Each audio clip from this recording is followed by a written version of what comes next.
Hello students, कैसे हैं आप लोग। आज हम पढ़ेंगे क्लास 10th के लिए सूरदास का जीवन परिचय, जो कि आपके लिए बहुत ही महत्वपूर्ण है।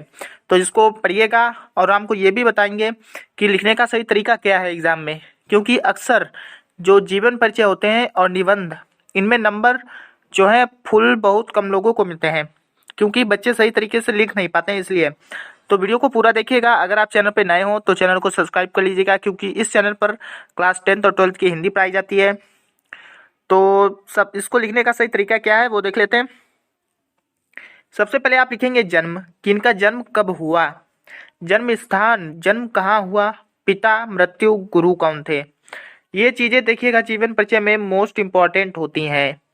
अगर आप इनको एक ऐसी, जिस प्रकार हमने लिखा है लाइन में, इस प्रकार अगर आप लिख देते हैं तो एग्जामिनर जो कॉपी चेक कर रहा होगा उसको पता चल जाएगा कि हाँ, इस बच्चे को कुछ आता है, और उसको अच्छा भी लगेगा, क्योंकि आपकी कॉपी जो अन्य बच्चे होंगे उनसे अलग होगी।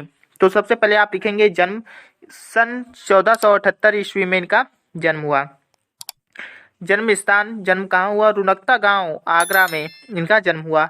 इनके पिता का नाम पंडित रामदास सारस्वत था, और मृत्यु उनकी हुई सन 1583 ईस्वी में। इनके गुरु का जो नाम था स्वामी वल्लभाचार्य। तो आप इसको याद कर लीजिएगा। जन्म हुआ 1478 में, रुनकता नामक गांव में। इनके पिता का नाम पंडित रामदास सारस्वत। इनकी मृत्यु हुई 1583 में, और इनके गुरु का नाम था स्वामी वल्लभाचार्य। इसके बाद आप हेडिंग डालेंगे जीवन परिचय। बहुत से बच्चे पहले ही जीवन परिचय लिख देते हैं, आपको वैसा बिल्कुल भी नहीं करना। हमने जो बताया उसी प्रकार लिखेंगे तो पूरे नंबर मिलेंगे आपको। अब जीवन परिचय लिखेंगे, इसमें आपको क्या ध्यान रखना है कि जैसे जो ऊपर लिखा था हमने कि जन्म कब हुआ, कहाँ हुआ, तो इसको आप ब्लैक पेन से लिख देंगे, कुछ जो मेन पॉइंट है उनको। तो चलिए जीवन परिचय देख लेते हैं। वात्सल्य रस के सम्राट महाकवि सूरदास का जन्म सन 1478 ईस्वी में रुनकता नामक गांव में हुआ था। हालांकि कुछ लोग सिही को सूरदास की जन्मस्थली मानते हैं। इनके पिता का नाम पंडित रामदास सारस्वत था, और इनकी माता का नाम जमुना दास था। सूरदास जी को पुराणों और उपनिषदों का विशेष ज्ञान था। लोगों के अनुसार सूरदास जन्म से अंधे थे, परंतु कुछ विद्वान इसमें संदेह करते हैं, क्योंकि सूर ने वात्सल्य और श्रृंगार का जैसा अनुपम वर्णन किया है वैसा जन्मांध कभी नहीं कर सकता। इसीलिए ऐसा प्रतीत होता है कि वे संभवतः बाद में अंधे हुए होंगे। सूरदास गौघाट में रहकर विनय के पद गाया करते थे, जहाँ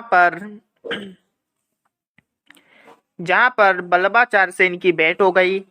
भेंट के समय सूरदास ने इन्हें एक पद गाकर सुनाया। वल्लभाचार्य उसे सुनकर प्रसन्न हो गए। सूर वल्लभाचार्य के शिष्य बन गए। वल्लभाचार्य ने गुरु शिक्षा लेकर उनके आदेशानुसार सूरदास कृष्ण लीला का गान करने लगे। बाद में गुरुजी ने इनको गोवर्धन के श्रीनाथ जी के मंदिर में कीर्तन का भार सौंप दिया। उसके बाद आप लिखेंगे वल्लभाचार्य के पुत्र विट्ठलनाथ ने 8 कृष्ण भक्त कवियों का एक मंडल बनाया, जिसे अष्टछाप कहा जाता है। सूरदास अष्टछाप के प्रमुख सर्वश्रेष्ठ कवि थे। गोवर्धन के परसौली में सन 1583 ईस्वी में लगभग उनका देहावसान हो गया। तो इस प्रकार लिखेंगे इनका आप जीवन परिचय। उसके बाद रचनाएं, इनकी रचनाएं थी सूर सागर, सुरसारावली, साहित्य लहरी। इनको याद कर लीजिएगा बिल्कुल, क्योंकि ऑब्जेक्टिव प्रश्न भी इससे बन जाते हैं। सूर सागर, सुरसारावली, साहित्य लहरी। अगर आपको कोई इनकी भी पता है रचनाएं तो आप कमेंट बॉक्स में बता दीजिएगा। और अगर अभी तक आपने चैनल को सब्सक्राइब नहीं किया है तो चैनल को सब्सक्राइब कर लीजिएगा। और मिलते हैं नेक्स्ट वीडियो में, तब तक के लिए जय हिंद।